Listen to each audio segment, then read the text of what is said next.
সারা দোকান জুড়ে লক্ষ্মী গণেশ, চার হাতের লক্ষ্মী। দেখেন কতটা গেট খোলা ছিল, তা আমার ছেলে বেরোয়নি। মা টাটা। জল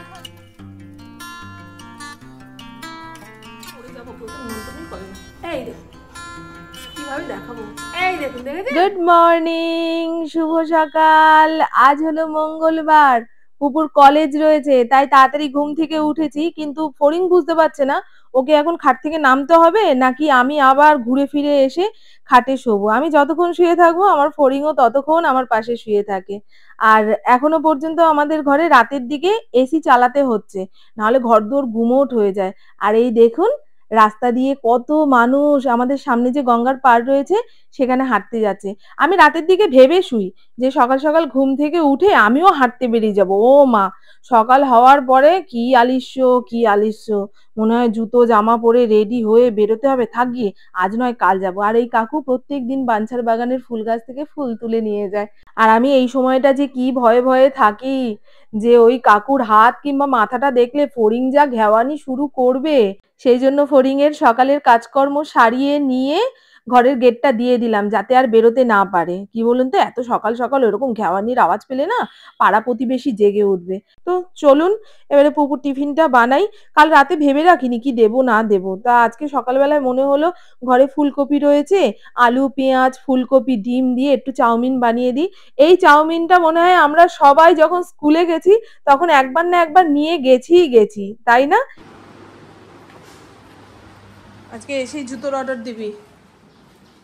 দেখ কতটা গেট খোলা ছিল, তাও আমার ছেলে বেরোয়নি। মা টাটা। জল খাবে, ঠিক টাইমে টিফিন খাবে, ওষুধটাও খেও। চল বট্টু। চোখ মুখ কালো কালো লাগছে। ইন্দ্রকে বললাম এত তাড়াতাড়ি জানলাটা খুলো না, বলে বাইরে রোদ উঠে গেছে, জানলা খুললে মশা মাকড় আসবে না। আসবে গো, এই যে মানে শীত আসছে আসছে টাইমেই মশার উপদ্রব বেশি হয়। আমাদের ওই দিককার এলাকায় ডেঙ্গু ছেয়ে গেছে। স্বাস্থ্যকর্মী দিদিরা এসে চেক করে যায় কোথাও জল জমছে কিনা, এই সেই হ্যানা ত্যানা। তারপর ব্লিচিং পাউডার দিয়ে যায়। আর ইন্দ্র তো আছেই বাড়ির চারপাশে ব্লিচিং পাউডার দেওয়ার জন্য, ফিনাইল দেওয়ার জন্য। এত পরিমাণে নাক ঝাঁঝালো ফিনাইল দিয়ে চারপাশ ধোয়ায়, পাশের বাড়ির লোক অবজেকশন করেছে যে আমাদের খাওয়া দাওয়া বন্ধ হয়ে যাচ্ছে, এত ফিনাইল দেবেন না দাদা। তুমি দেখো ওই বেঙ্গল কেমিক্যালের যে কালো ফিনাইলটা রয়েছে না জলের মধ্যে, এইটুকু দিলে পুরো দুধের মতন সাদা হয়ে যায় এক বালতি জল, সেই ফিনাইল দিয়ে ধোয়ায়। এখন কিছু কিছু ফিনাইল আছে যেগুলোর গন্ধ খুব ভালো, যেমন নিমাইল, আরও অনেক রকমের ফিনাইল রয়েছে, সেগুলো আনে না। আর আমারও কেমন লাগে গো ওই ফিনাইলের গন্ধটা নাকে আসলে, হসপিটালের কথা মনে পড়ে যায়। তারপর আমার বাবা যখন হসপিটালে ভর্তি ছিল সেই কথাগুলোও মনে পড়ে যায়। কিছু কিছু গন্ধ আছে দেখবেন, বাজে স্মৃতি মনে করিয়ে দেয়। কিন্তু কাকে বোঝাবো, ইন্দ্র যেটা বোঝে সেটাই করে। ইন্দ্র বাজারের ব্যাগ নিয়ে গেছে, আসবে 10টা সাড়ে 10টার সময়। আর দেখুন বন্ধু, ঘরে ধুলোবালি কম, শ্যামা পোকা বেশি। এরা মনে হয় একটা রাত বাঁচে, তাই না? নাহলে ঘরে এত মরা শ্যামা পোকা। সোফার চাদরটা টান টান করে পেতে আসলাম, এখন ওনার জানলা দিয়ে কি যেন দেখতে হবে।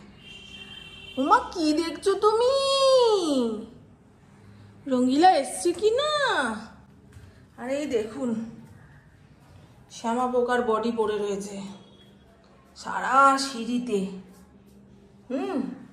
এই যে জানলার এই জায়গায় কত ঝাড়বো। ইন্দ্র আজকে সকালে জিজ্ঞাসা করলো, কি গো কালী পুজোতে বাড়িতে লাইট লাগাতে হবে? আমি হ্যাঁ, প্রতি বছর তো লাগাও। বলে লাইট লাগানোর লোকই তো পাওয়া যাচ্ছে না।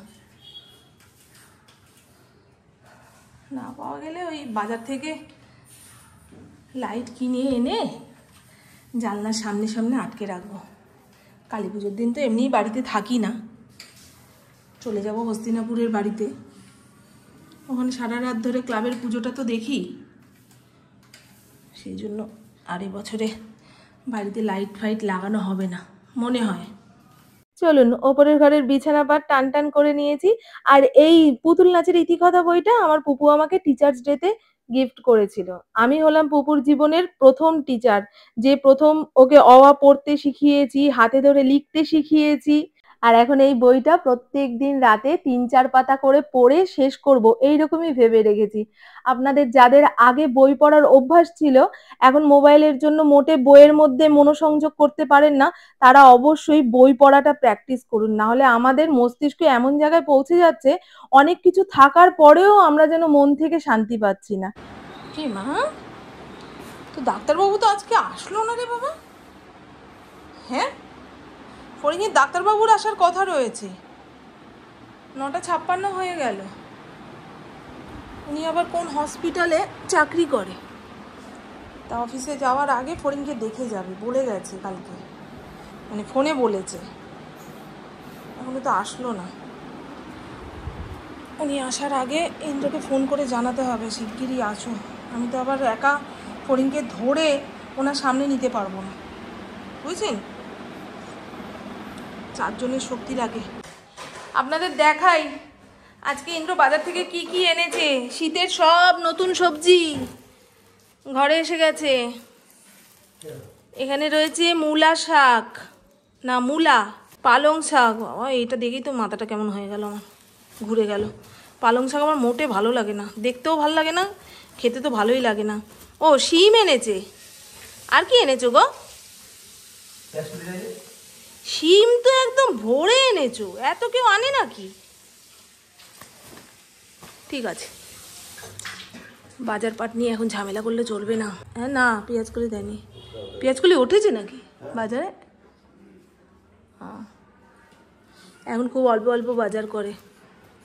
এই নিয়েও যদি চুলচেরা বিশ্লেষণ করি না, বাজারের ব্যাগ হাতে নেওয়াই বন্ধ করে দেবে। পেঁপে এনেছে, ফড়িংয়ের ভাতে দেবো। আর ইন্দ্র পেঁপে সেদ্ধ ভালো খায়। উচ্ছে এনেছে, লাউ এনেছে, আলু এনেছে, বেগুন এনেছে, শসা এনেছে, রসুন এনেছে, আর টমেটো এনেছে, একটা লাউ এনেছে। হয়ে গেল, বাজারের গল্প শেষ। অল্প অল্প বাজার করে আনলে কোথায় রাখবো, কোন দিন কি রান্না করব, এই সমস্ত ভাবনা চিন্তা করতে পারলেই না মাথাটা ঠান্ডা থাকে। নাহলে সব গুলিয়ে পাকিয়ে যায়, গন্ডগোল হয়ে যায়। সুজাতা আসলো বাসন মাজতে। কি মা, কি কি কি এই জায়গায় ধূপ ধুনো ফুল দিতে দিতে এমন পজিটিভ বানিয়ে দেবো না, ভগবান এখানে এসেই দাঁড়াবে। হ্যাঁ, জাগ্রত করে দেবো গণেশ ঠাকুরকে। হয় না এরকম? পুপুর জন্য যে টিফিনে চাউমিন বানিয়েছিলাম, সেখান থেকে তো একটু আমার জন্য রেখেছি, সেটা খাওয়া হয়ে গেছে কোন সকালে। ওই চাউমিনটা খেয়েই সংসারের কাজে হাত দিয়েছি। বাবা, এ যা ফিনাইল দেওয়া শুরু করেছে না, গন্ধে টেকা দেয়। আমার ক্যামেরাটা কেমন ঝাপসা ঝাপসা লাগছে। তো চলুন বন্ধু, চা খেতে খেতে ঠিক করে নিলাম আজ দুপুরে কি রান্না হবে। ইন্দ্র আগের দিন আমাদের এইখানে একটা শুটকি মাছের আড়ত রয়েছে, সেখান থেকে শুটকি মাছ নিয়ে এসেছি। সুজাতাকে আজকে কিছুটা দিলাম। আর এই দেখুন, এর মধ্যে বেঁধে ফ্রিজে রেখেছি। বাইরে থাকলে গন্ধ ছাড়বে, নষ্টও হয়ে যাবে। এতটা পরিমাণে কে আনতে বলেছে কে জানে। ওকে না ধরে আনতে বললে বেঁধে নিয়ে চলে আসবে। আর লাগবে না, এই ঢুকে হয়ে যাবে। 2 বেলা তরকারি করব। আমার পুপু খুব ভালো খায়, তবে চচ্চড়ি করলে অতটা ভালো খাবে কিনা জানি না। শুটকি মাছ একদম ঝাল রগরগে করে বেশি করে রসুন দিয়ে বাটলে গরম ভাতের সঙ্গে খুব ভালো খায়, কিন্তু আজকে একটু চচ্চড়িই বানাবো। শীতের সবজি দিয়ে ভালোই লাগবে চচ্চড়ি। আপনারাও বলবেন কারা কারা শুটকি মাছ খেতে ভালোবাসেন, অথচ লোক সমাজে গিয়ে একটু নাক শীতকার বাদ দিন।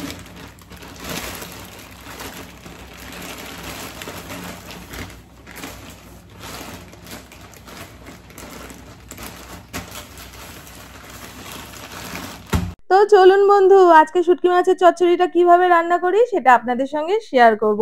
প্রথমে শুটকি মাছগুলোকে একদম ছোট্ট ছোট্ট করে কেটে গরম জলে 2-3 বার ভিজিয়ে রেখে কচলে কচলে ধুয়ে নিয়েছি। নাহলে শুটকি মাছের মধ্যে কিন্তু বালি থাকে, ওই বালিগুলো ভালো করে ধুয়ে না নিলে যতই স্বাদ করে রান্না করুন না কেন ওই মুখে দেওয়ার পরে কিচকিচ করবে। আর এই চচ্চড়ির জন্য দেখুন কি কি সবজি কেটেছি।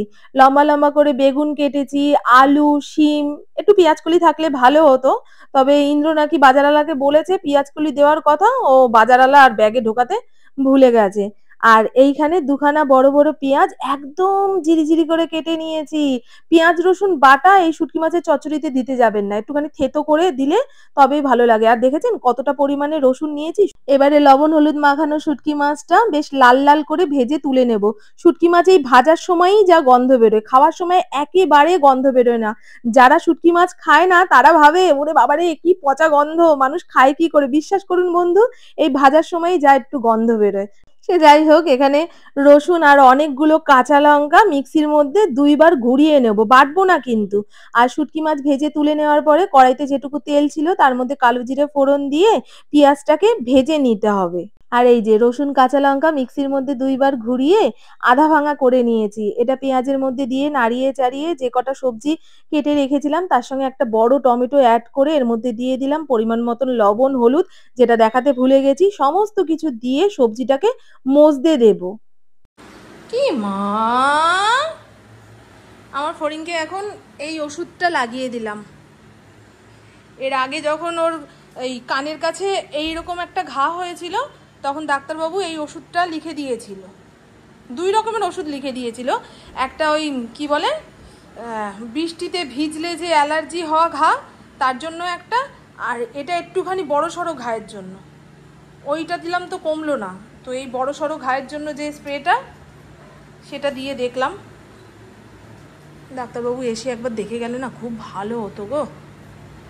মামা পায়ের নিচের লোমগুলো সুন্দর করে কেটে ছেটে দিয়েছি, গলার কাছের লোমগুলো সুন্দর করে সাইজ করে দিলাম। আজকে তো দিদি এসে বকা দেবে, হ্যাঁ ওর গলার কেশরটার জন্য ওকে দেখতে সুন্দর লাগে সেগুলো তুমি কেটে দিয়েছো, তোমাকে কে পাকামি করতে বলেছে? কি বলুন তো, ওই গামলার মধ্যে জল খেতে যায়, কেশর ভিজে যায়, তারপরে ছাড়ে গন্ধ। ঠিক করেছি না বাবা? হ্যাঁ, তুমি ভালো থাকলেই আমি ভালো থাকবো। আর এই তো সমস্ত সবজিপাতি মশলার সঙ্গে মজে এইটুকু হয়ে গেছে। এবারে আগে থেকে ভেজে রাখা শুটকি মাছটা এর মধ্যে দিয়ে একটুখানি নাড়িয়ে চাড়িয়ে 2-3 মিনিটের জন্য রান্না হতে দেব। এই শুটকি মাছের তরকারিটা মঙ্গলবার রান্না করেছি, আর এখন ভয়েস ওভার দিতে গিয়ে যে দেখছি মনে হয় একটুখানি রেখে দিলে আজকেও তো একটু গরম ভাতের সঙ্গে খেতে পারতাম। আপনারা যারা শুটকি মাছ দেখে ইশাস ফিসফাস করেন একবার এইভাবে রান্না করে খেয়ে দেখবেন বন্ধু, ওফ কি স্বাদ কি স্বাদ। আজ দুপুরের রান্না বান্না কমপ্লিট। এই হলো শুটকি মাছের চচ্চড়ি। লঙ্কাগুলো একটু ঝাল হলে তরকারির টেস্ট বেড়ে যেত। ওই লঙ্কা মোটে ঝাল না, এর আগের দিন যেটা এনেছিল সেটা বেশ ঝাল করকরে ছিল, একটু পেঁয়াজ কলি পড়লে ভালো হতো। এই শীতে, শীত এখনো পড়েনি, প্রথম শুটকি মাছের চচ্চড়ি রান্না। আর এই হলো লাউ দিয়ে ধনেপাতা দিয়ে মটর ডাল। আমাদের ইন্দ্র এই ডালটা দিয়েই ভাত খেয়ে নেবে, ওর ডাল যে কি প্রিয়, বাপরে বাপ। উফ, ভেবেছিলাম বকফুলের বড়া ভাজবো, ডালের সঙ্গে মুখে দিয়ে খাবে। ও বাবা, বকফুল কাটতে গিয়ে দেখি ভেতরে ভেতরে পোকা হয়ে গেছে, ফেলে দিলাম। গুড ইভিনিং, আজ হলো নেক্সট ডে। ঘড়ির কাটা 6:30 ঘরে সাজুগুজু করে রেডি হয়ে নিয়েছি, যাব ধনতেরাসের কেনাকাটা করতে। অতি বড় সোনার জিনিস কিনে নিয়ে আসবো। আজকে সকালবেলায় খবরের কাগজে দেখলাম সোনার দাম 1,21,000 কত যেন, তাহলে ভাবুন কত বড় সোনা কিনতে যাচ্ছি। তা এবারে কিছু কিনবো না বলেই ভেবেছিলাম, কিন্তু ইন্দ্র বলছে ব্যবসা বাণিজ্যর জন্য এই কেনাকাটাটাকেই করা উচিত। চলো তাহলে, যা দেবে তাই হাত পেতে নেব। এই সামনে অঞ্জলি জুয়েলার্স আছে, সেখানেই যাব। আর আজকে সকাল থেকে এতক্ষণ যাবৎ খুব ভালো সময় কেটেছে, দুপুরে রান্নাবান্না করতে হয়নি। কালকে পুপু কলেজ গেছিল, ফেরার পথে পুপু ইন্দ্র দুজনের জন্য ওই বিরিয়ানি কিনে এনেছে, তা ওদের ভাত তরকারি সব ছিল। আজকে দুপুরবেলায় সেটা গরম করে খেয়েছি। পুপু গেছে টিউশনে, একটু পরেই চলে আসবে। রাতে রান্নাবান্না করব, আর কালকে পুপু কলেজ যাবে। এই হলো আজকের গল্প।